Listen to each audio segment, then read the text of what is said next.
नमस्कार, शमी शाला के दर्शकों का एक बार फिर से शमी शाला में स्वागत है। आज हम आपको लेकर आए government ITI jail road Delhi, जहां हम आयोजित करेंगे शमी शाला की सेमिनार और हम बच्चों से बातचीत करेंगे। तो आइए चलते हैं आज के इस सेमिनार में। आपका जो सेशन होगा ये करियर गाइडेंस पे होगा। अब करियर क्या होता है, कोई बता सकता है कि करियर से क्या समझते हैं? मेरा नाम मोहम्मद कैफ है और सर करियर से मेरे को ये लगता है कि जो हम लाइफ में जिस प्रोसेस से हम अपने गोल्स को अचीव कर सकते हैं उसे हम करियर कहेंगे। जैसे कि हम स्टडी में अगर हम डॉक्टर बनना चाहते हैं तो उससे हम क्या प्लानिंग है हमारी, किस तरह से हम अप्रोच करेंगे अपने गोल को, मेडिकल फील्ड में किस तरह से जाएंगे और किस तरह से हमारी रूटीन होना चाहिए और किस तरह से हमारी टेक्निक होनी चाहिए, उसको हम करियर कहेंगे। Okay, good. तालियां तो बजा दो इसके लिए। करियर क्या होता है बेसिकली? अभी आप ITI में हैं, ठीक है। लेट सपोज आपकी एज 20 ईयर्स है। अब आज 20 साल के बाद आप ITI पास करेंगे और जॉब के लिए जाएंगे। आपने एक कंपनी ज्वाइन की विद सम एक्स सैलरी, किसी एक्स सैलरी पे, सपोज जो भी हो वो 12,000, 15,000, 20,000। उसके बाद आपने अपना करियर स्टार्ट किया और 50 साल की एज में आपने रिटायरमेंट ले लिया सपोज। अब उस बीच में आपने बहुत सारी जॉब्स चेंज की, आपको बहुत सारा प्रमोशन मिला, ठीक है। आपने कुछ स्किल इन्हेंसमेंट के लिए कुछ सर्टिफिकेशंस किए या बहुत सारे बच्चे डिप्लोमा करते हैं। तो 20 साल से लेके 50 साल का जो आपका टेन्योर है, 30 साल का, वो आपका पूरा करियर का पार्ट होता है, ठीक है। करियर की एक बहुत छोटा सा पार्ट होता है जॉब, राइट। तो आज हम उन 30 सालों की बात करेंगे आपके ITI से निकलने के बाद कि आपको करियर में किस तरीके से आगे बढ़ना है, या अगर आपको कोई डाउट्स हैं कि आपको क्या लाइन चूज करनी है या क्या इंडस्ट्री लेनी है, तो सारी चीज़ों के बारे में हम बात करेंगे, ठीक है। तो सबसे पहला मेरा क्वेश्चन है कि अभी आप लोग फर्स्ट ईयर में हैं, तो आप ITI क्यों करने आए हैं? क्या सोच कर आए थे ITI करने? सर मेरा नाम गगनजीत सिंह है और जैसे कि आपने पूछा कि हम ITI क्यों करना चाहते हैं, ताकि हमें एक लाइन मिल जाए हमारे एक गोल तक पहुंचने के लिए। आपके गोल तक पहुंचने के लिए, वेरी गुड, ओके। और कोई? सबके अपने अलग अलग रीजंस होंगे, ठीक है। वो रीजंस बताने आपको कि आप ITI क्यों करने आए हो। पहले अपना नाम। वंशिका। ओके, किसी पर्टिकुलर फील्ड में अपने करियर बनाना है, जॉब लेना, इसलिए ITI। अच्छा, ओके, वेरी गुड। रीजंस बताता हूँ कि बेसिकली क्या क्या रीजंस होते हैं। जनरली इंसान क्यों ITI करने आता है, उसके जो मुख्य कारण हैं, पहला कि आपको ना एक टेक्निकल स्किल सीखनी है। बिना टेक्निकल स्किल सीखे आप एक अच्छी जॉब नहीं ले सकते इंजीनियरिंग फील्ड में, ठीक है। दूसरा, एक आपको हैंड्स ऑन एक्सपीरियंस मिलता है अपने ट्रेड में। सपोज आप लोग मैकेनिक, मोटर व्हीकल, 2 व्हीलर के हैं, राइट। तो आपको सामने बाइक रखी जाएगी, आप बाइक को ओपन करेंगे, इंजन ओपन करेंगे, सारी चीजें आपको हैंड ऑन एक्सपीरियंस मिल रहा है ना। ऐसा नहीं कि सिर्फ थ्योरी पढ़ रहे हैं आपको हैंड ऑन एक्सपीरियंस मिल रहा है। तीसरी चीज ये है कि आप एक जो डिमांडिंग स्किल वर्क फोर्स है इंडिया की या पूरे वर्ल्ड में, अभी स्किल्स जो स्किल पर्सन की बहुत डिमांड है, उसका एक पार्ट बन जाएंगे, राइट। और चौथा है कि आप अपना कोई स्किल सीख के अपना खुद का भी बिजनेस स्टार्ट कर सकते हैं, खुद का भी काम स्टार्ट कर सकते हैं, ठीक है। तो ये जनरली लोगों के मोटिव होते हैं। वो जॉब के बारे में जो मैंने बताया, वो जॉब दोनों हो सकती है, प्राइवेट जॉब भी हो सकती है और गवर्नमेंट जॉब भी हो सकती है, ठीक है, राइट। ITI के बाद करियर ऑप्शंस क्या क्या होते हैं, क्योंकि अभी हम बात करियर की कर रहे हैं, तो ITI के बाद करियर ऑप्शंस क्या क्या होते हैं। तो सबसे पहले मैं ये पूछना चाहूंगा कि ITI के बाद जॉब कौन कौन करना चाहता है, वो लोग हाथ उठाएं जो सिर्फ जॉब करना चाहते हैं कि ITI किया और मुझे चाहिए एक जॉब। गवर्नमेंट या प्राइवेट कोई भी जॉब का मतलब दोनों। कितने बच्चे आए बस आगे हायर एजुकेशन में जाना चाहते हैं? अपना खुद का काम जिसको एंटरप्रेन्योरशिप बोलते हैं, वो कौन करना चाहता? Last option. आप वो लास्ट ऑप्शन क्यों बोल रहे हो भाई? जब तक आप जॉब नहीं करोगे, तब तक आप कुछ सीखोगे नहीं, तब तक काम कैसे करोगे? आपको एक्सपीरियंस आएगा ना, तब तो आप अपना काम स्टार्ट करोगे, राइट। विदाउट एक्सपीरियंस आप अपना काम स्टार्ट करोगे तो आपको पता ही नहीं है मार्केट क्या में क्या चल रहा है, कुछ अपडेट ही नहीं है आपको, ठीक है। पैसा डुबो दोगे तुरंत एक बार में सारा जाके। जो बच्चे जॉब करना चाहते हैं, ठीक है, आगे उनको पता है प्राइवेट एंड गवर्नमेंट 2 टाइप की जॉब्स होती हैं, ठीक है। जो बच्चे हायर एजुकेशन में जाना चाहते हैं उनके लिए क्या करियर ऑप्शंस हैं आप बता सकते हो? डिप्लोमा, ओके, उसके बाद बीटेक, ओके, डिप्लोमा बीटेक, उसके बाद MTech, okay, diploma BTech MTech. एक चीज होती है CITS, हाँ, टीचर के लिए। अच्छा, टीचर और इंस्ट्रक्टर में क्या डिफरेंस होता है? टीचर स्कूल में होते हैं। हाँ, ओके, और एक और क्वेश्चन है, डेमोन्स्ट्रेटर में क्या डिफरेंस होता है? टीचर, इंस्ट्रक्टर और डेमोन्स्ट्रेटर तीन होते हैं। अरे देखो, जो इंस्ट्रक्टर और डेमोन्स्ट्रेटर होते हैं ना, वो होते हैं हमारे टेक्निकल इंस्टीट्यूट में, जैसे कि ITI है या पॉलिटेक्निक है, ठीक है। इसमें हो गए इंस्ट्रक्टर और डेमोन्स्ट्रेटर, क्योंकि यहाँ पे टेक्निकल होता है। टीचर होते हैं हमारे प्राइमरी के टीचर, सीनियर सेकेंडरी के टीचर, ठीक है, ये होते हैं टीचर। यही बस ये बेसिक है, ठीक है। तो अब बात हो रही थी इंस्ट्रक्टर और टीचर की भी। तो CITS एक कोर्स होता है, ठीक है, जिसके बाद आप इंस्ट्रक्टर के लिए अप्लाई कर सकते हैं। 1 साल का CITS का कोर्स होता है, उसको आप एग्जाम क्रैक करने के बाद कर सकते हैं NSTI से, जो कि इंडिया में बहुत सारे हैं। उसके बाद आप किसी भी ITI में एज ए प्राइवेट ITI में या गवर्नमेंट ITI में एज ए इंस्ट्रक्टर के लिए अप्लाई कर सकते हैं, राइट। उसके अलावा तो BTech, diploma, BTech, MTech, CITS, एक और होता है, एक NSDC होता है। NSDC एक संस्था है जो शॉर्ट टर्म कोर्सेज कराती है। तो जैसे कि सपोज आप लोग मोटर मैकेनिक, व्हीकल, 2 व्हीलर के, आपको कोई एडिशनल सर्टिफिकेशन करना है तो 3 महीने 6 महीने के कोर्सेज होते हैं, आप वहां से जाके कर सकते हैं। तो CITS पहले ये बताओ कौन कौन करना चाहता है? CITS पता लग गया होता क्या है? क्या होता है? टीचर या इंस्ट्रक्टर, पहले ये बताओ। इंस्ट्रक्टर या डेमोन्स्ट्रेटर? टीचर के लिए नहीं, टीचर के लिए करो B.Ed BTC, ठीक है। टीचर तो अलग चीज है, टीचर तो ठीक है, वो कोई क्वालिफिकेशन कोर्स नहीं है। अच्छा, इंस्ट्रक्टर और डेमोन्स्ट्रेटर के लिए आपको CITS कोर्स करना होता है। सबसे बेसिक ये CITS कोर्स 1 साल का होता है, ठीक है। 1 साल का ही होता है, ना 6 महीने का, ना 1.5 साल का, ना 2 साल का, 1 साल का होता है। आपने जिस ट्रेड से ITI की है, आप उसी सेम ट्रेड से CITS कोर्स करोगे, किसी अदर ट्रेड से नहीं करोगे। ऐसा नहीं है कि आपने इलेक्ट्रीशियन से ITI कोर्स किया है तो आप इलेक्ट्रॉनिक्स मैकेनिक से CITS कोर्स करोगे, आपको एडमिशन भी नहीं मिलेगा, ना ही आप उसका काउंसिल कर सकते। सबसे पहली बात, आप सेम ट्रेड से करोगे। दूसरी चीज ये कि 23 तक जो एडमिशन हुए थे उसमें ये था कि आप ITI पास आउट हो और आप एडमिशन के लिए अप्लाई करो। लेकिन 23 और 24 बैच के लिए जो एडमिशन हुए थे उसमें थोड़ा सा डिफरेंस ये हुआ कि आपको ITI के बाद 1 साल का एक्सपीरियंस लेना मैंडेटरी कर दिया गया। क्या आपके पास 1 साल का एक्सपीरियंस भी होना चाहिए। फिर कोई रिलैक्सेशन दी गई थी, अब जो न्यू आएगा उसमें देखेंगे क्या होगा, ठीक है। अब इसमें प्रोसेस क्या होती है? प्रोसेस होता है, उसका फॉर्म निकलता है, एंट्रेंस फॉर्म निकलेगा, आप फॉर्म अप्लाई करो, ठीक है। और उसके बाद आपका एंट्रेंस एग्जाम होगा, एग्जाम 100 मार्क्स का होगा। 100 मार्क्स के अलावा एग्जाम दोगे तो उसमें फिर आपकी मेरिट लिस्ट बनेगी, और मेरिट लिस्ट बेसिस पे आपको all over India college available होते हैं।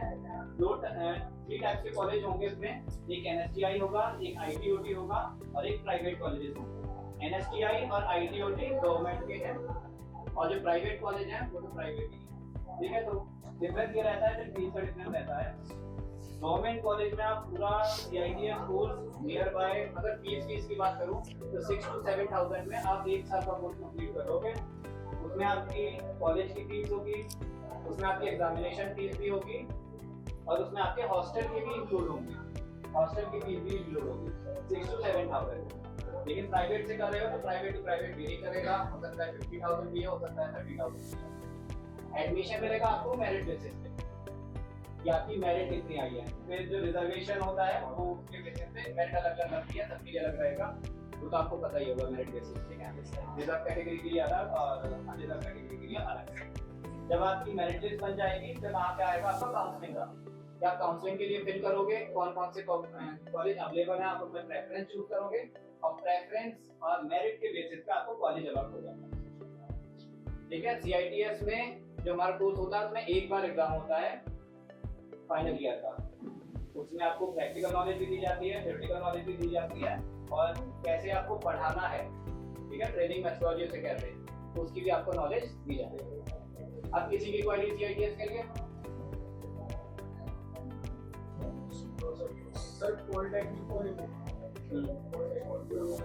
पॉलिटेक्निक का ये दिल्ली एरिया में आता है, दिल्ली में आता है ना। तो दिल्ली के लिए तो एंट्रेंस एग्जाम अलग है, यूपी के लिए अलग है, यूपी जेई का जैसा भी रिसेंटली हमने किया था उसके।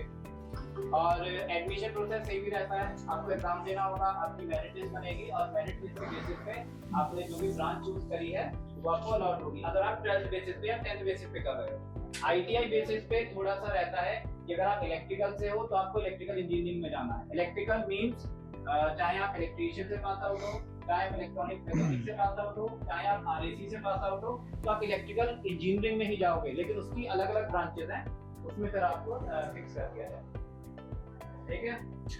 और जो डिप्लोमा होता है, ठीक है, स्पेशली दिल्ली का, वो DESU कराती है, दिल्ली एंटरप्रेन्योरशिप स्किल यूनिवर्सिटी के अंडर में है, ठीक है। तो वही एग्जाम कंडक्ट करेगी और जो सेंटर्स हैं, जो उनके DESUs के जो पॉलिटेक्निक कॉलेजेस हैं, उसमें अकॉर्डिंग टू द रैंक आपको एडमिशन मिलेगा, राइट, काउंसलिंग के थ्रू। बाकी हर स्टेट अपना अलग अलग कराता है, ठीक है। बोर्ड ऑफ टेक्निकल एजुकेशन के अंडर में हर स्टेट में आता है, बट यहाँ DESU के अंडर में है, राइट। तो अगर आपको करना है तो आपको Delhi skill and entrepreneurship university का आपको एग्जाम देना पड़ेगा। तो आपको फिर एग्जाम्स के बाद कॉलेजेस एलोकेट हो जाएंगे अकॉर्डिंग टू योर रैंक, जो भी आपकी रैंक आएगी, ठीक है। रैंक का नंबर्स की बेसिस पे रैंक आएगी आपकी, उसके अकॉर्डिंग आपको बताएगा कि किस कौन सी ब्रांच मिल रही है, कौन सा कॉलेज मिल रहा है आपको। और सर कौन सा कॉलेज बेस्ट रहेगा? अब वो तो आपको उसके अकॉर्डिंग देखना पड़ेगा कि क्या रेटिंग्स हैं दिल्ली में कॉलेजेस की। हाँ, ठीक है। अभी तो सबसे अच्छा पूसा है, गवर्नमेंट पॉलिटेक्निक पूसा, और गवर्नमेंट पॉलिटेक्निक एक अशोक विहार में, वो सबसे बेस्ट कॉलेजेस अभी तक के हैं, राइट। एक बेनिफिट थोड़ा सा ये रहता है आईटीआई वालों को, अगर आपकी 2 साल की आईटीआई की ट्रेड है तो उसमें आपको लेटरल एंट्री एडमिशन मिलता है। किसी को पता है लेटरल एंट्री एडमिशन? उसमें 1 साल ड्रॉप हो जाता है। हाँ, लेटरल एंट्री एडमिशन ये होता है कि अगर आपका 2 साल का आईटीआई कोर्स है, फॉर एग्जांपल इलेक्ट्रिशियन ट्रेड से आप पास आउट हो और आपको इलेक्ट्रिकल इंजीनियरिंग में एडमिशन लेना है, तो आपको डायरेक्टली सेकंड ईयर में एडमिशन मिल जाएगा। ना ही आपको फर्स्ट ईयर के एग्जाम देने होंगे, ना ही फर्स्ट ईयर की फीस भरनी, डायरेक्टली आप सेकंड ईयर में एडमिशन। और आपको जो डिप्लोमा का सर्टिफिकेट मिलेगा वो 3 साल वाला ही मिलेगा, ऐसा कोई डिफरेंस नहीं रहेगा। ऐसा नहीं कि आपको 2 साल का अलग देंगे, आपको 3 साल वाला ही मिलेगा, ठीक है। अप्रेंटिसशिप क्या होती है, सुना तो होगा ना? आईटीआई कर रहे हो तो अप्रेंटिसशिप का तो नाम सुना होगा, बताएंगे आप? तो इसमें पर्टिकुलर जॉब से रिलेटेड हमें 1 साल का वो ट्रेनिंग दी जाती है जॉब के हिसाब से, और मिनिमम सैलरी दी जाती है 1 साल के लिए। ओके, वर्क एक्सपीरियंस भी हो जाता है उसी में, मतलब सब कुछ। Okay, good. और एनीवन?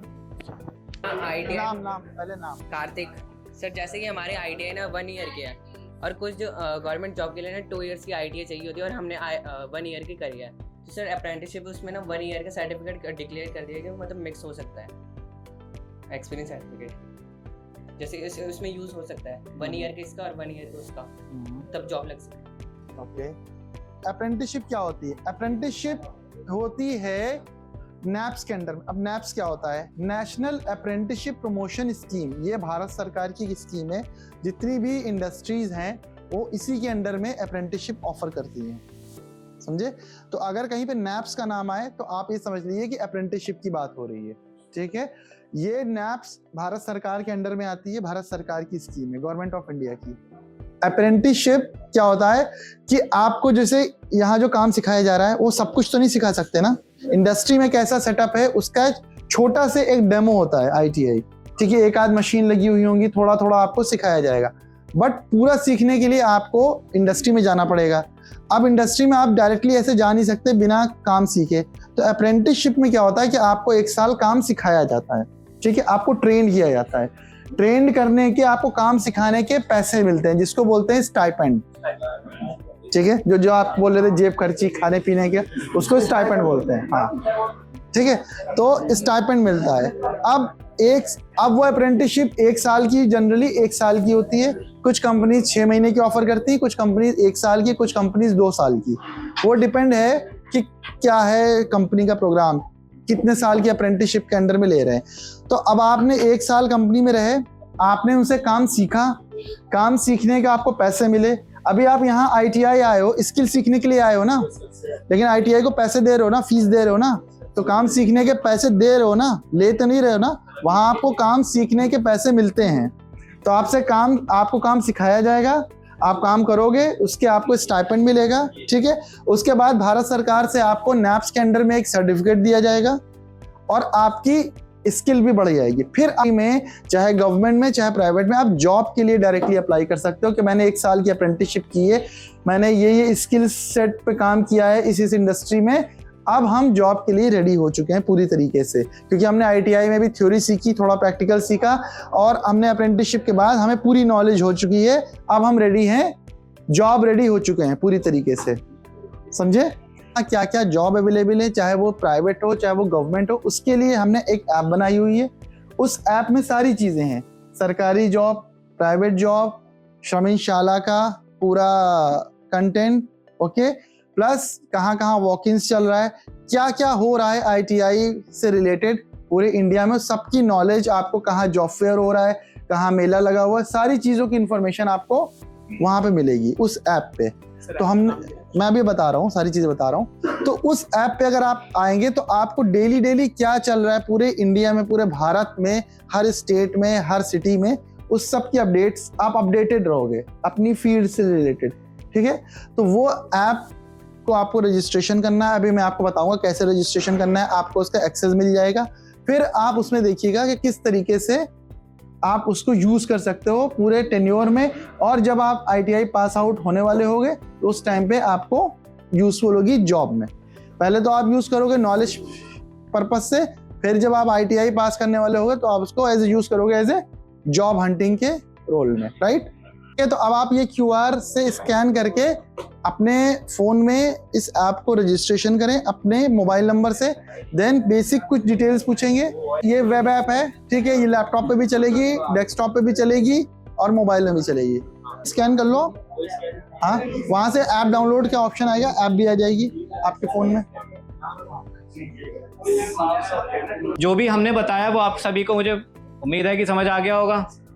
अगर अभी भी कोई क्वेरी है या आज के बाद कोई क्वेरी आती है, ठीक है, तो आप मुझसे डायरेक्ट रीच आउट कर सकते हो इसके थ्रू, श्रमशाला यूट्यूब चैनल के थ्रू। आपको यहाँ पे सभी तरह के कंटेंट देखने को मिल जाएंगे, जैसे कि अगर आपको स्टडी गाइड चाहिए, रेलवे टेक्नीशियन जॉब गाइड, कि अगर आप रेलवे टेक्नीशियन में अप्लाई करना चाहते हो, कैसे अप्लाई करना है, क्या एलिजिबिलिटी है, इस तरह का कंटेंट मिल जाएगा। पॉलिटेक्निक एंट्रेंस एग्जाम आपको कैसे क्रैक करना है, इस तरह की वीडियोस भी मिलेंगी। ITI इलेक्ट्रीशियन इंस्ट्रक्टर जो मैंने अभी बताया था, CITS कोर्स है, इसके रिलेटेड इंफॉर्मेशन मिलेगी। लेटेस्ट जो जॉब वैकेंसीज आई हैं श्रमिन जॉब्स पे, जैसे कि रिसेंटली हमारे पास टाटा मोटर्स की वैकेंसी थी आई है, उसमें 3000 प्लस कैंडिडेट्स की रिक्वायरमेंट है। तो इस तरह की जो लेटेस्ट जॉब अपडेट्स होंगी उसके रिलेटेड भी आपको वीडियो यहाँ पे देखने को मिल जाएगी। और अच्छा रिज्यूमे कैसे बनाएं, या फिर लेटेस्ट गवर्नमेंट के नोटिफिकेशन आते हैं, रेलवे के ग्रुप D के नोटिफिकेशन है, टेक्नीशियन के हैं, ALP के हैं, तो इस तरह के सभी डिटेल नोटिफिकेशन वीडियोस भी आपको यहाँ पे मिल जाएगी। यूपी पॉलिटेक्निक का नोटिफिकेशन आया था, कैसे अप्लाई करना है, क्या एलिजिबिलिटी है, कौन कौन सी ट्रेड्स एलिजिबल हैं, सब इंफॉर्मेशन आपको यहाँ पे मिल जाएगी। ये है हमारे पास ऑलरेडी जो कंटेंट बना हुआ है। इसके अलावा अगर आपको हमारा लाइव सेशन देखना हो तो लाइव सेशन हमारा होता है हर फ्राइडे को शाम 4:30 बजे। मैं खुद लाइव आता हूँ अपने यूट्यूब चैनल पे, ठीक है, तो आप हमारा लाइव सेशन भी ज्वाइन कर सकते हो, लाइव कमेंट कर सकते हो, जो भी आपकी क्वेरी है लाइव आके पूछ सकते हो।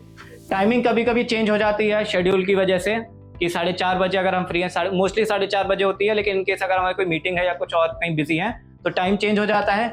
इस सभी का अपडेट आपको यूट्यूब पे तो मिल ही जाएगा कि कब लाइव सेशन है, क्योंकि ऑलरेडी अगर आप बेल नोटिफिकेशन ऑन करोगे तो वहाँ पे आपको अपडेट्स मिल जाएगी कि लाइव सेशन कब शेड्यूल हुआ है। इसके अलावा हमारा एक व्हाट्सएप का चैनल भी है, वहाँ पे जितनी भी जॉब्स की अपडेट हैं, लेटेस्ट वीडियो की अपडेट्स हैं, तो आपको वो व्हाट्सएप चैनल पे भी देखने को मिल जाएगी। यहाँ पे सिर्फ आप कंटेंट देख नहीं सकते हो, यहाँ पे आप कंटेंट सजेस्ट भी कर सकते हो कि आपको नया क्या देखना है। प्लस पॉइंट ये है आप सभी के लिए। कमेंट्स में आप अपने सजेशन दो कि सर मुझे इस टॉपिक पे वीडियो देखनी है, या ये टॉपिक मुझे समझ में नहीं आ रहा है। मैक्सिमम कमेंट्स अगर हमारे पास आते हैं, जैसे कि 10 to 15 कमेंट्स आए सेम टॉपिक पे रिलेटेड, तो हम आपके लिए एक डेडिकेटेड वीडियो भी वहाँ पे बनाते हैं।